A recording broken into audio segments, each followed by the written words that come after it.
Todo mundo que trabalha com software quer construir produtos incríveis, certo? Mas a verdade é que, entre a ideia e o produto final, alguma coisa muitas vezes se perde no caminho. Como é que a gente pode garantir que estamos construindo a coisa certa para as pessoas certas? Bom, hoje vamos descobrir como uma técnica que parece simples pode resolver esse problema que é tão fundamental. Pois é, essa é a grande pergunta, né? A gente vê equipes super talentosas, cheias das melhores intenções, que acabam criando funcionalidades que ninguém usa, ou que simplesmente não resolvem o problema de verdade. E isso é um desperdício enorme de tempo, de energia e, claro, de dinheiro. E aqui está a raiz de tudo.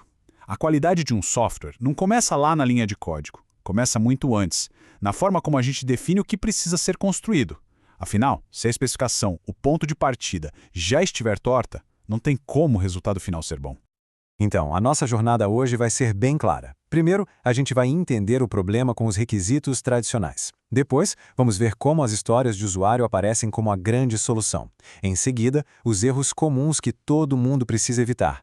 Como melhorar a escrita dessas histórias e, por fim, o que é, de verdade, a parte mais crucial de todo esse processo. Vamos começar pelo começo. O problema. Sabe, os requisitos tradicionais geralmente são documentos longos, ambíguos, e isso cria uma falha de comunicação gigantesca. O resultado é o que a gente chama de ponte para lugar nenhum. Ou seja, uma solução que pode até ser tecnicamente perfeita, mas que resolve o problema errado. E é exatamente aqui que as histórias de usuário entram em cena. Elas são uma forma simples, mas olha, muito poderosa de mudar o foco. Em vez de só escrever requisitos, a gente passa a conversar sobre eles. Isso garante que todo mundo, mas todo mundo mesmo esteja na mesma página. A definição é bem direta, mas a palavra-chave aqui é perspectiva. A gente para de falar sobre o que o sistema deve fazer e começa a pensar no que uma pessoa real quer alcançar. A estrutura clássica que todo mundo conhece é: como um tipo de pessoa, eu quero fazer alguma coisa para que eu tenha algum benefício. É o quem, o que e, o mais importante de tudo, o porquê. Agora, um ponto fundamental. Uma história de usuário é muito mais do que só uma frase escrita num post-it. Ron Jeffries resumiu isso de um jeito brilhante com os 3 Cs. O cartão é só o começo, é o convite para a conversa.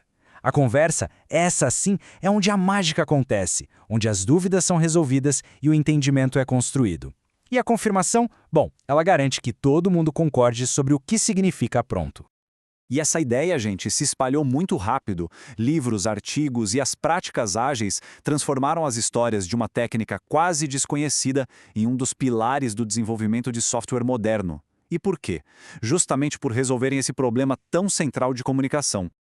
Ok, agora que a gente já entendeu o que são as histórias, vamos para o campo de batalha, para a vida real, que é onde as coisas podem dar errado.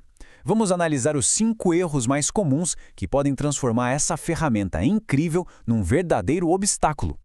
O primeiro erro é clássico, a generalização. Olha só a diferença entre os 2 exemplos. Usuário. Não diz absolutamente nada. Agora, mãe ocupada, isso evoca imediatamente um cenário. Uma necessidade real, um senso de urgência. Quando a gente perde essa especificidade, a gente perde o contexto e, pior, perde a empatia. E empatia é vital para criar produtos que as pessoas realmente amem. O segundo erro é uma armadilha bem sutil. A gente chama de síndrome de Forrest Gump. É quando a gente confunde uma necessidade do usuário com um requisito técnico. Por exemplo, uma pessoa não quer que o site use criptografia SSL. Ela quer, na verdade, fazer compras com confiança, com segurança. A segurança é uma responsabilidade nossa, do time, não um desejo do usuário. A história tem que focar sempre na necessidade, nunca em como vamos implementar a solução. Em seguida vem as histórias sem fim, ou, como a gente chama, épicos disfarçados de histórias. Divulgar a minha mensagem, isso é muito vago, não dá para medir. É um objetivo, não uma funcionalidade. O segredo aqui é quebrar essas ideias gigantes em pedaços pequenos e práticos, como, por exemplo, integrar vídeos em clipes compartilháveis para o WhatsApp. Viu a diferença? Ah, esse erro é um clássico. É a gente se apaixonar pela solução antes mesmo de entender o problema. A primeira história já chega ditando o como, usando IA. Isso limita a criatividade, fecha a porta para outras soluções que poderiam ser mais simples e até melhores. A segunda história foca no porquê, na necessidade real, e deixa o time livre para encontrar a melhor forma de resolver. E chegamos ao erro mais crítico de todos. É tratar a história de usuário como se fosse um documento final, um contrato fechado. Gente, uma história de usuário não é uma especificação detalhada. Ela é um lembrete, é uma promessa de uma conversa que ainda vai acontecer. Se ela não gera diálogo, ela falhou no seu propósito mais importante. Bom, agora que a gente já conhece as armadilhas, como podemos evitá-las? Vamos ver algumas técnicas que já foram testadas e aprovadas para levar as histórias de um nível bom para um nível excelente.